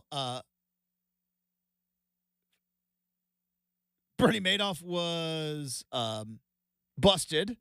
The Ponzi scheme was exposed.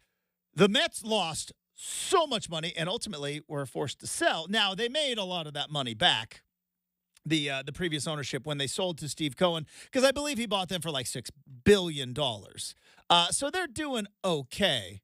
And Steve Cohen can now easily afford that that 1.2 million to Barry Bonds to Bobby Bonilla every single year. But yeah, how about the Mets in 2000?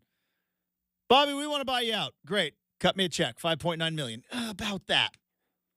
How about in 2011 until 2035, we pay you a little over $1 million a year, $1.2 million a year. So every year you just get, because we're going to be making so much money by then.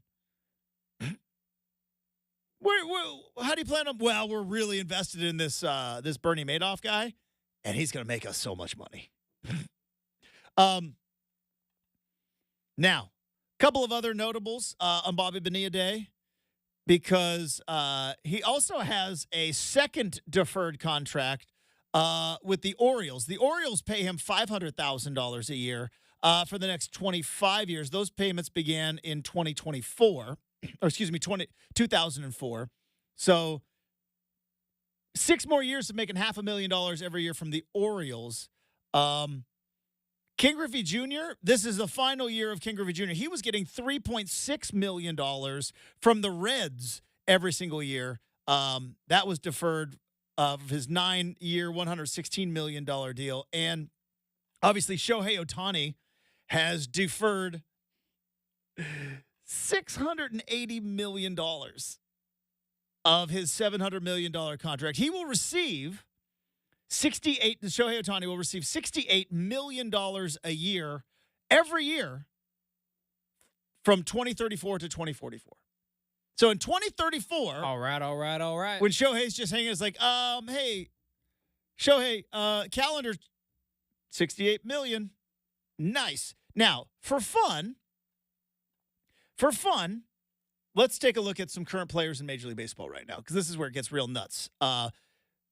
Currently in 2024, Bobby Bonilla, who last played in the year 2000, made $1.2 million. Gunnar Henderson, who's the best player in baseball, by the way. I know Aaron Judge is getting all the shine. Seeing him in 2 days. Gunnar Henderson's the best player in baseball right now. He's making $756,000. Adley Rutschman, My guy. pride of Sherwood, who Brendan's going to watch play at T-Mobile Park tomorrow. Tomorrow night. Tomorrow Let's go. night, $760,000. Which is crazy. You combine their salaries. Bobby Bonilla is still making more with the Orioles and the Mets deal and deferred payments. For walk into the mailbox. Walk into the mailbox. Not, probably not even that, Justin. It is literally direct deposit. So these happy days. Bobby Bonilla Day to all those who celebrate. We have got hour 3 next, 620 Rip City Radio.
It is 8 a.m. on a Monday morning. Justin Myers with you. Blazers introduced the number 7th overall pick, Donovan Clingan, to Rip City over the weekend. His first action will be on July 13th at Summer League in Vegas. NBA free agency has begun. It is fast and furious. So let's see what we've got. Paul George is heading to the Philadelphia 76ers. He gets a $212 million deal over the next 4 years. He will also be playing alongside Tyrese Maxey, who signed a $200 million extensions with the 76ers. He will not be playing with Tobias Harris because he was not re-signed by the 76ers. He instead signed with the Detroit Pistons.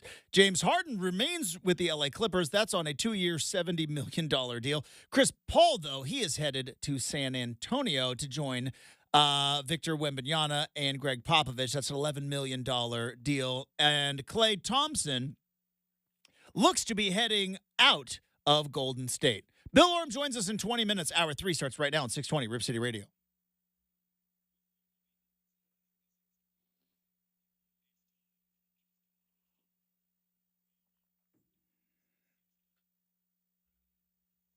Hey, welcome back to Rip City Mornings, everybody.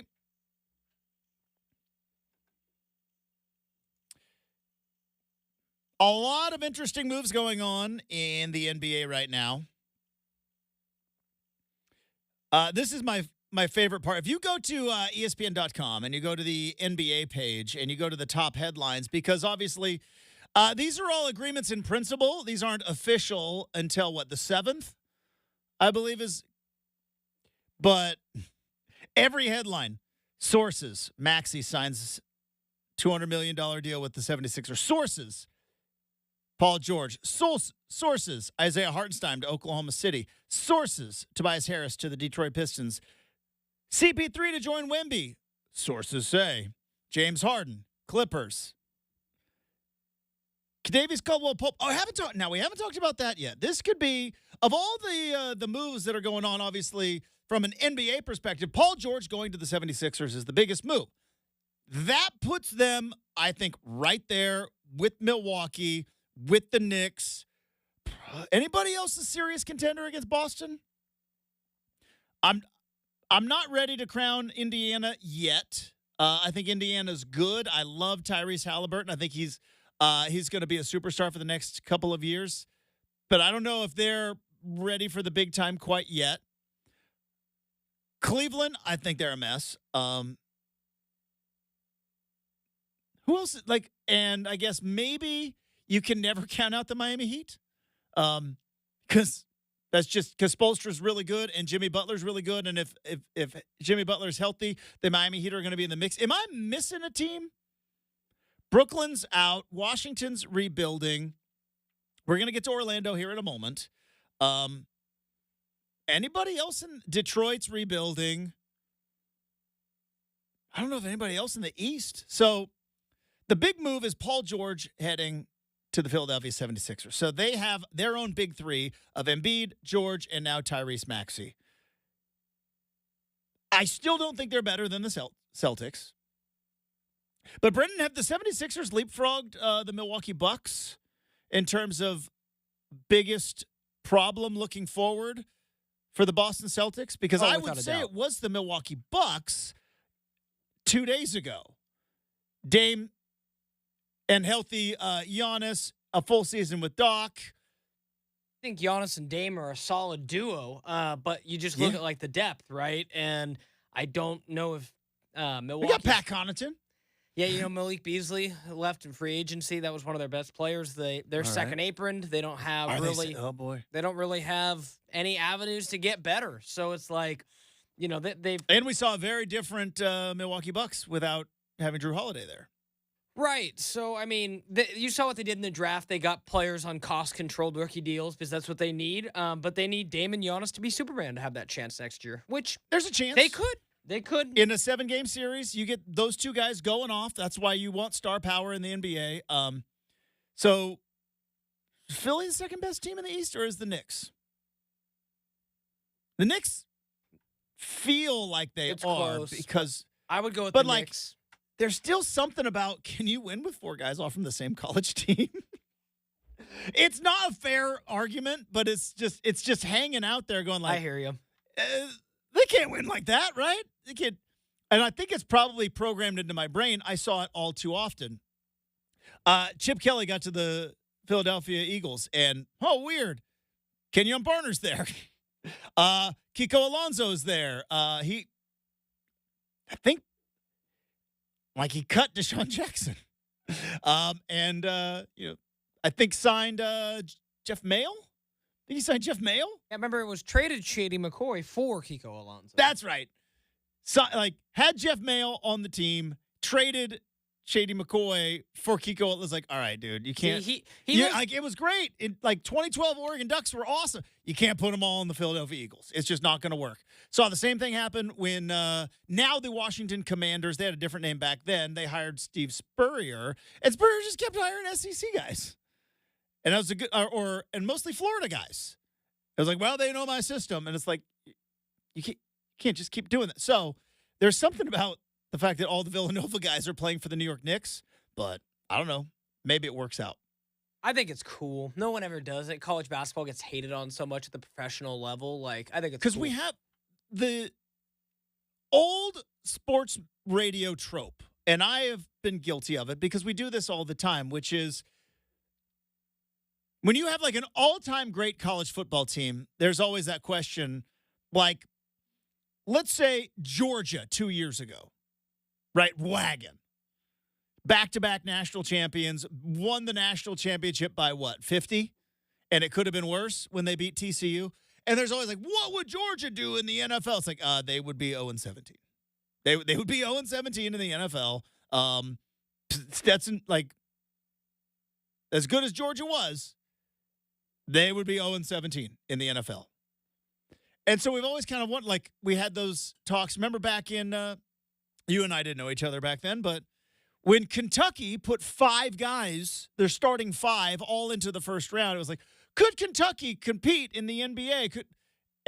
It's always kind of laughed off because it should be. 2017 Villanova might have been able to compete in the NBA. They're the New York Knicks. Now, they also have Julius Randle, and they also have those guys. They're much older and much, more developed, and they're now veterans now. But, man, the Wildcats might have been able to. I don't know if they would have made the playoffs, but they wouldn't be picking first. All right, so let's talk about this, which seems like is this that big of a deal? But the Orlando Magic get 3 years, $66 million to Kadavius Caldwell-Pope. Does that end the idea of the Blazers and the Magic making some, and I know Blazer fans think it's going to be some blockbuster deal. It's not. I like Anthony Simons. He's a good player, not an all-star. You look at what all-stars are getting and you look at what non-all-stars are getting. But Kadavius Caldwell-Pope, 6'5", shooting guard, signs. So that's done. Anthony Simons may play somewhere other than the Blazers next year. It's not going to be the Orlando Magic. Because there's no way you're going to sign Caldwell-Pope to $66 million and then also trade away assets for Anthony Simons, who plays the same position. Unless they think they can make him a point guard. They're still looking for a true point guard. Anthony Simons, I don't know. I don't know. Maybe, but he doesn't feel like a true point guard to me.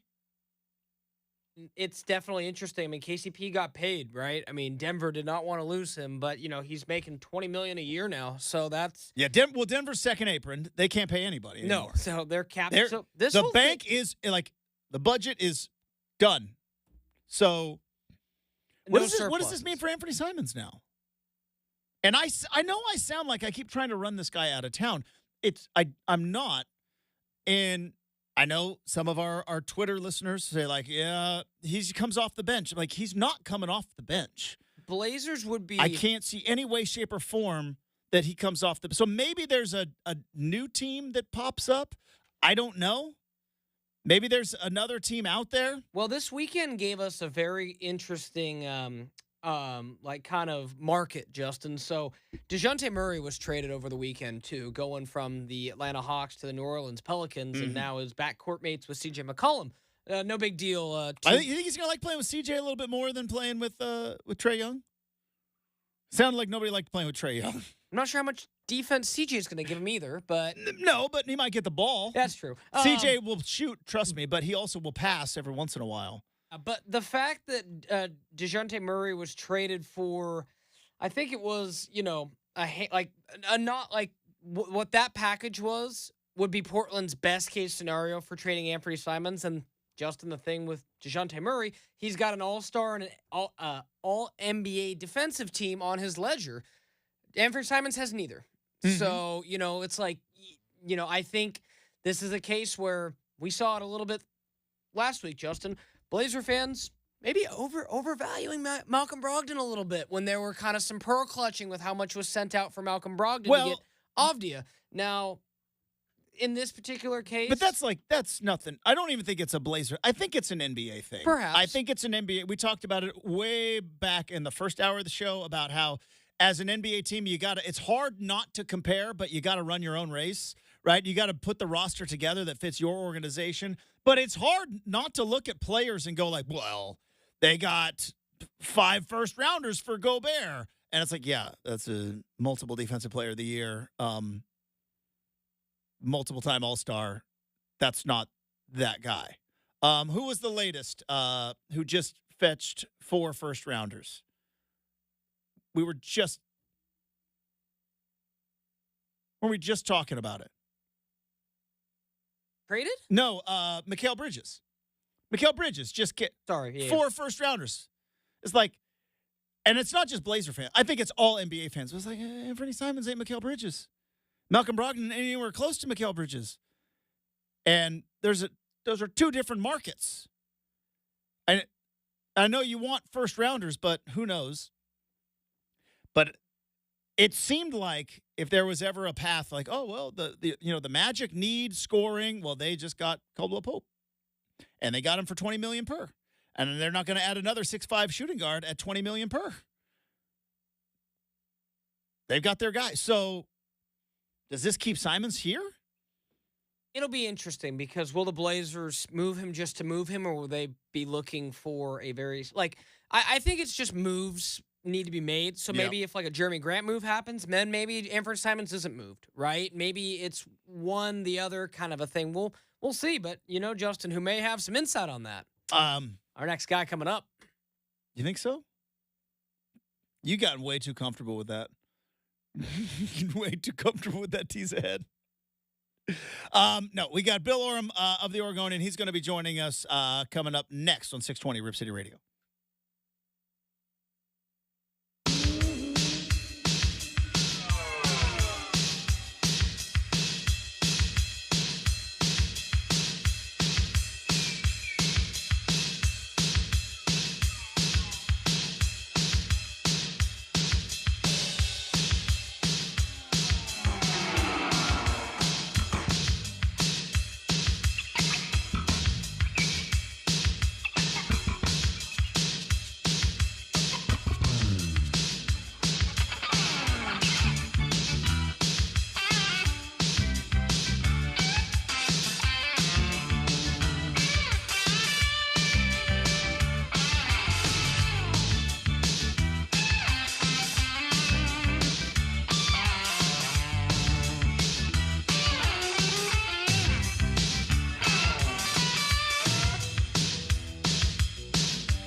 All right, it was made official over the weekend, the introductory press conference, the optimism of the basketball world where everybody hit a home run. But did the Blazers potentially luck into a guy at number 7 that they had way, way higher on their draft board? Our next guest thinks so. Columnist from the Oregonian, friend of the program, Bill Oram, back on the Big Show. Good morning, Bill. How we doing?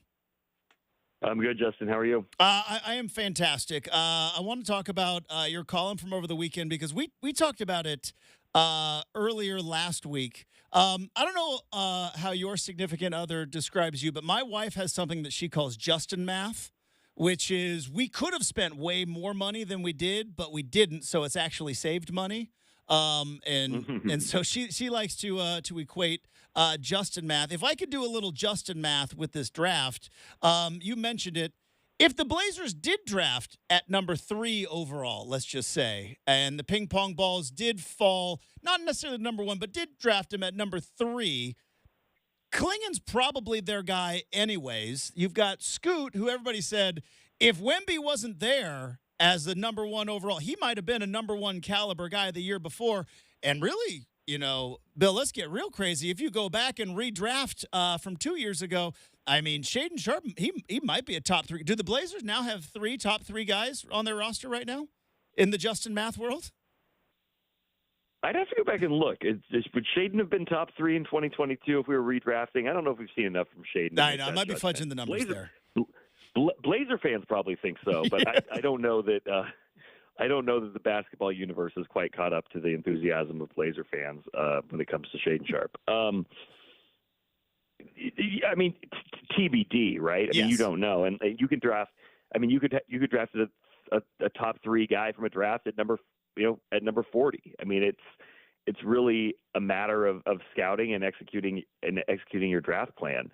What I would say is Donovan Clingan was a guy who, was getting some not insincere attention from Atlanta with the number 1 overall pick. There were teams that were trying to jump the Blazers to draft him, and whether the Blazers would have drafted him if they had a top 2 pick, I don't know. But I mean, if they were in the 3-4 range, I think it's getting pretty likely that he would have been their guy kind of no matter what. And when you look at the uncertainty around the top of this draft, where, Risa Shea is seen as sort of, I mean, there's a lot of talent there, but I think there's a lot of people who are also pretty cool on him.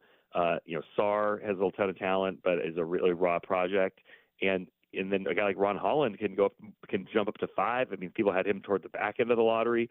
So with all that uncertainty, to get kind of a stabilizing presence like Donovan Clingan, I think is a huge win for the Blazers in this draft. Bill Oram from the Oregonian joining us here on 620 Rip City Radio. Yeah, he's still. I went back and looked at the draft. I might have been fudging the numbers a little bit there. Because obviously Paolo is 1, Chet's 2. Word's still out on Jabari's. Keegan Murray's pretty good. So it's maybe a top 5 if I'm fudging the Justin math numbers. Let's get back to Clingan, though. Bill, we know we live in a world where everybody in the NBA needs to be able to shoot 3s. We now know that the Blazers had draft or pre-draft workout video of Clingan that they kept under wraps. Does Donovan Clingan have a secret 3-point shot in his repertoire that we didn't see at UConn? The Blazers are talking like he does, and I don't know if that has to be seen in year 1. But I mean, really, I think what you want is just a guy that has the ability to build that into his game. We've seen centers at it over the course of their careers. I mean, Brooke Lopez is the on steroids version of that. But if Donovan Clingan has, they said they like his stroke and that he shoots it, shot it really well in workouts. Obviously, it's another thing to then start doing it in NBA games.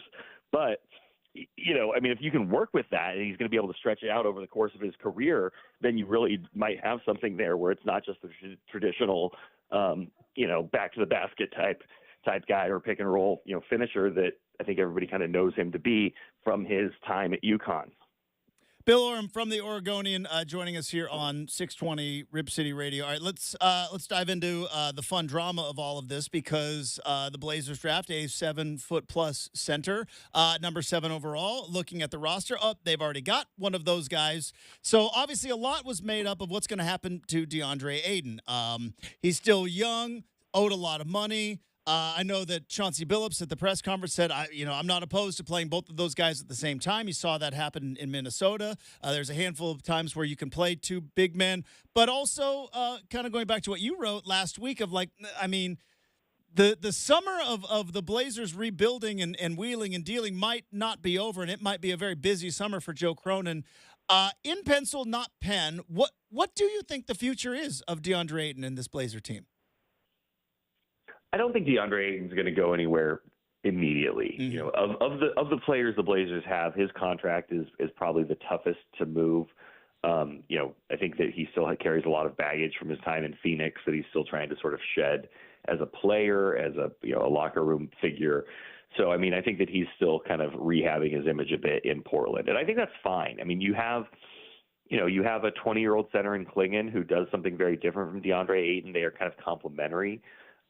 I think that you are heading toward an inevitable breaking point with these 2 guys, though. And if Donovan Clingan is a starting caliber center, his skill set is more valuable in the modern NBA than what DeAndre Ayton does, a ball dominant center who it doesn't really protect the rim. So I think that the likelihood is that we're moving to a scenario where the Blazers are going to eventually replace DeAndre Ayton with Clingan in the middle.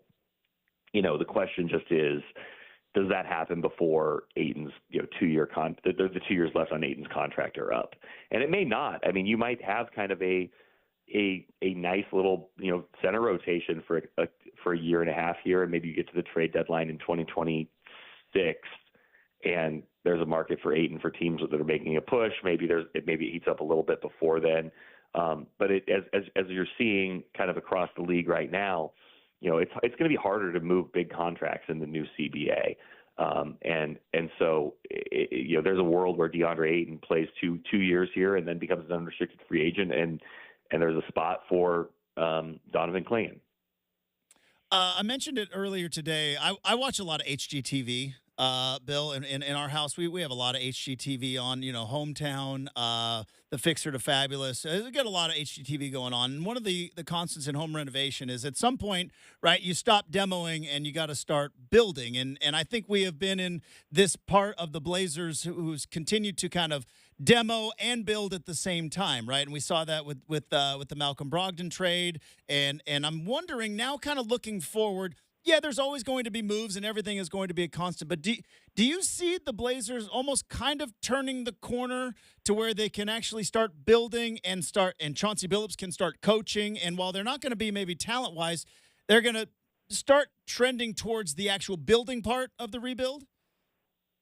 Yeah, it's almost like somebody that you're demoing and you find some nice tile behind a wall, or you rip up the vinyl flooring to find the original hardwood. Oh, that's such good stuff.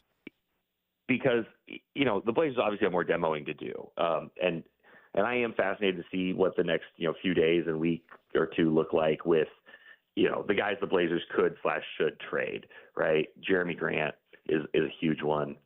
Anthony Simons would be a huge one. And then Robert Williams, Matisse Thybulle, those are guys who should have value around the league, but there's just not a ton of movement because of the new rules. But I kind of phrased it to Chauncey Billups like this at the press conference on Saturday. You are at a point where you can see the foundation taking shape. It's not just a guy, like it's not all hinging on Shaedon Sharpe or Shaedon and Scoot. Mm-hmm. Now you've got 4 players, if not 5, if you 5 or 6, who you could say this is the beginnings of a core and a group that we are going to grow with and you're going to see for years to come. The problem with the Blazers, frankly, for years, going back to probably 2021, with the exception of Damian Lillard, was you didn't know who was going to be on the team. You didn't have a lot of faith that anybody was going to be part of this group going forward.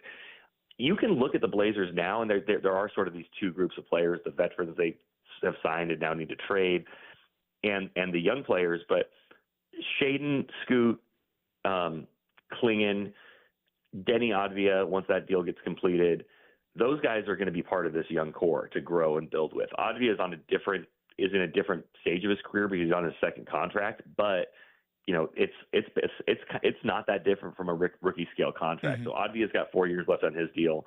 So those 4 guys are here. Tumani Kamara is here. If you really like Jabari Walker, you could throw him in that mix too, but I would argue that he's kind of on a different, just in a different place than those first 4 or 5. But that's a group that the Blazers are going to grow with, and that's very different from where they've been. And I think if you're a fan, I think it's going to be easier to invest in those players as a group than just one guy. Last year, if you tuned in to watch Scoot, and Scoot was a little underwhelming on the front end of the season, well, then it was really easy to tune out, especially once Shaden Sharp was hurt.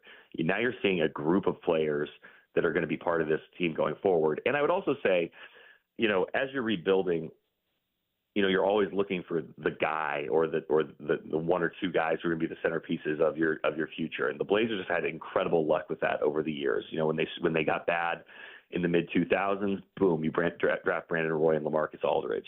After Brandon Roy got hurt and it was over for him, boom, you draft Damian Lillard, and it happened really quickly.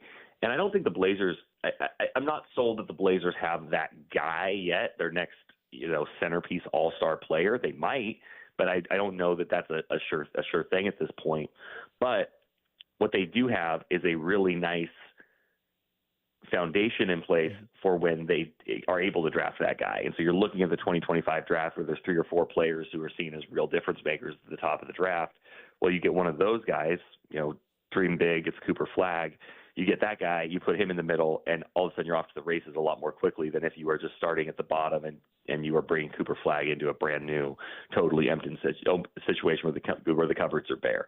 So I don't know. I try not to be overly rosy on these things because the Blazers still have a lot of work to do, but you can see it taking shape, to answer your question. Bill Oram from the Oregonian joining us here on 620 Rip City Radio. One of the biggest takeaways from after the draft, and then of course even reiterated this weekend, and Joe Cronin talking about we're not good enough to worry about positions, right? This team won 21 games last year. I can't worry about this player here or this player there. And you mentioned Advia coming in, and that kind of brings me to the Jeremy Grant question because on one hand, I see exactly what Joe Cronin is saying, right? They are about talent acquisition by hook or by crook, and we'll worry about the positions later. But there's also that, hey, Advia looks like he plays the same position as Grant, only younger, better contract, and also fits, as we've been talking about a ton for the last year, the Blazer timeline. What do you think ultimately is going on with Jeremy Grant? Because I know you used to cover the Lakers. His name's kind of being whispered there. There's the whole Klay Thompson part of this whole thing. What happens with Jeremy Grant? So there's a couple things at play here. One, Jeremy Grant has 4 years left on his contract at about $30 million a year. And if you look around what's happening in free agency, that's the kind of contract that is not getting handed out to players that are Jeremy Grant level. Mm-hmm. So it's going to be interesting to see if a team has, I don't want to say enough desperation, urgency, let's say, to take on Jeremy Grant's contract and what it means under the new rules, because it's going to get a lot harder to move contracts like that if you need to make additional moves. So to me, the Lakers are a great one. The Clippers just signed Derek Jones Jr., so maybe they feel like they've got a little bit of an answer on the wing. And again, that was a $10 million a year deal, which is very different. But I think the Paul George, Klay Thompson situation, PG lands in Philly. Well, what about a team like Orlando that wanted to get in on the Paul George sweepstakes? Do they have interest in Jeremy Grant as sort of a consolation prize? What about the Warriors, who are going to lose Klay Thompson? Do they feel like they need to get more versatile on the wing? Do they try to put together a package for Jeremy Grant? And then the Lakers, it's interesting because the Lakers fired Darvin Ham because they essentially argued that they had the roster was good enough and it was the coaching. But kind of similar to the line of thinking from the Blazers that they're not good enough. The Lakers aren't good enough to just sit back and say, "Hey, JJ Redick, go win with this existing roster." So to me, if there's a way for the Lakers to add Jeremy Grant to that lineup, they would want to do that if they miss out on Klay Thompson, of course. And Klay and Jeremy Grant are very different players, but they do just they bolster that lineup so much more. So the question from the Blazers is, do you feel like you need to trade Jeremy Grant almost at any cost at this point, recoup whatever value you can because that contract is going to be more and more burdensome over the next 4 years? Or, do you hold back a little bit? Because I think the Lakers would be looking to do a deal with D'Angelo Russell, probably would be their first choice. And, that doesn't really move the needle for the Blazers, and it certainly doesn't solve their issues at point guard. So do you reroute D'Angelo? Do you just buy out D'Angelo and try to get some draft capital out of that?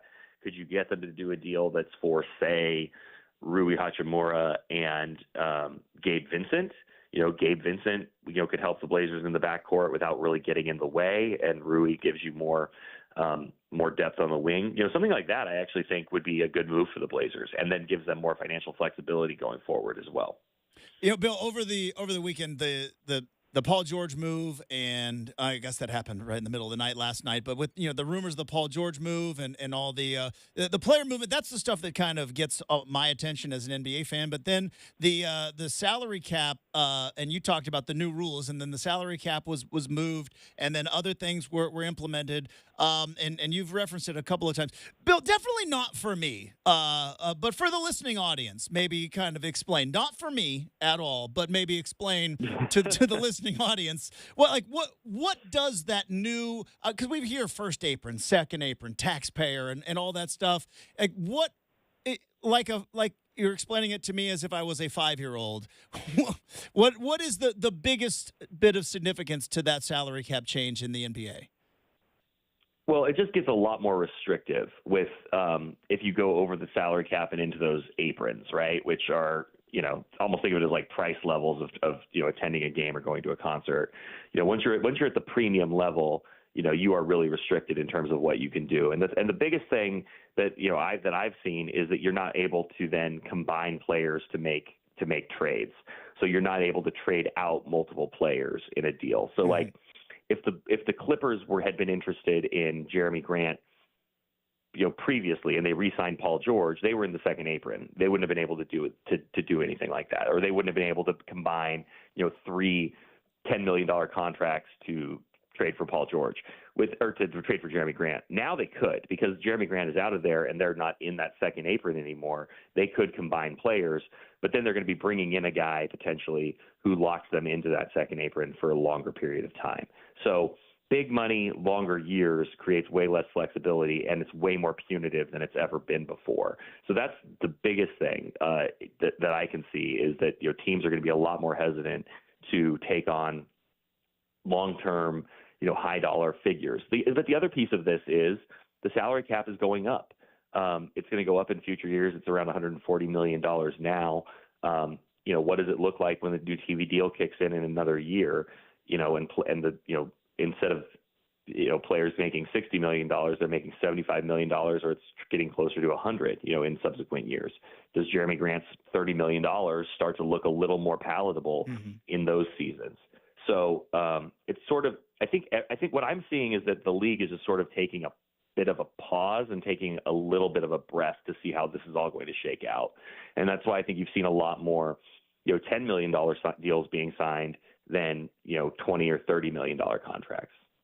You can follow Bill on X or Twitter, whatever you want to call it, at Bill Oram. You can read his stuff in the Oregonian. You can check it out at OregonLive.com. Hey, Bill, thanks so much for the time. Have a terrific week. I know it's getting hot out there. It's ice cream season. That's when our rivalry starts. Looking forward to a fun ice cream rivalry season all summer long. Have a great rest of your week. We'll talk to you again soon. I appreciate it, Justin. Thanks a lot, and Tillamook forever. Yeah, there it is. It's a guest on the show, though. Can't make it personal, Brenden. Can't make it personal. It's, some people, they just grow up on the Tillamook side of the world. And some of us just grow up on the Umpqua side of the world. We'll let the people decide. It is we haven't talked about that a ton. And shame on me, by the way. Shame on me. I am guilty as anybody of like, yeah, well, we just trade Jeremy Grant. It was like, yeah, the bank's kind of empty, and that's a huge deal. I know you mentioned to me last week about if you get into that second apron, now you can't combine.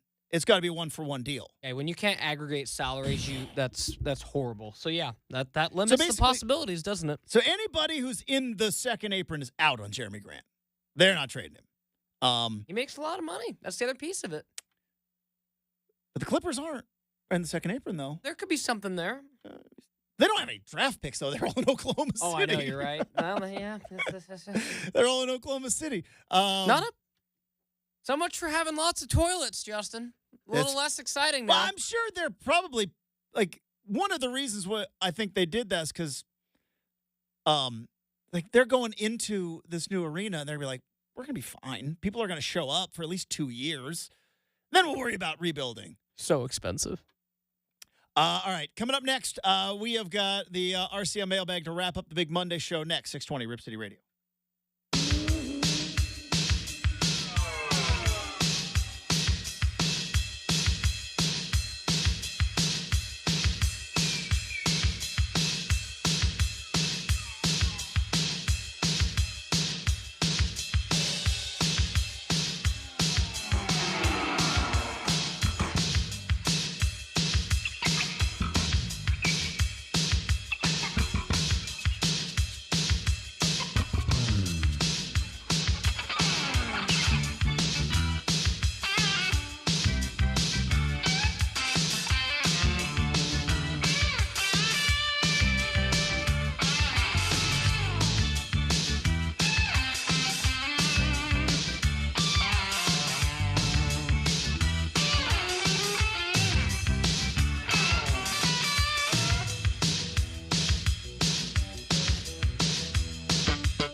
All right, let's wrap up the big show.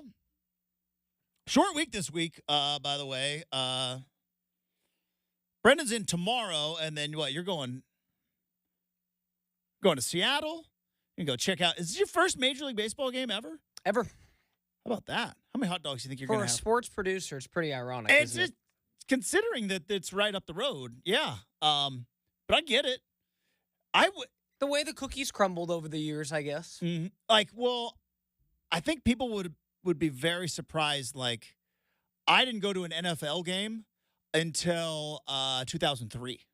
Like 2003 was like my first NFL football game. Yeah, whether or not you want to count it, I've only been to a preseason NFL game. So it's like, it was cool, but, not still been to a real NFL game either. And I got a team just right up the road too, Justin. So as you know, them Seahawk tickets are for the last decade or so been real hard to get. A little tough to get. But Mariner games are great. Good food from what I've heard. T-Mobile, formerly Safeco. I love that stadium. I love it so much. It's fantastic. So bringing my dog too, so that'll be fun. That's right. You're going to Bark in the Park. Yeah, so it's gonna be a whole big old adventure. I'm excited. Crash made it 3 innings at Bark in the Park 8 years ago. We'll 8 years see ago. how long we make it. Crash made it 3 innings. All right. So Brendan's you're off on Wednesday. We're off on Thursday and Friday because America. And so a little short week, but doesn't mean it's not going to be an impactful week. We got a lot of fun stuff coming up. But speaking of fun stuff, let's get to the mailbag.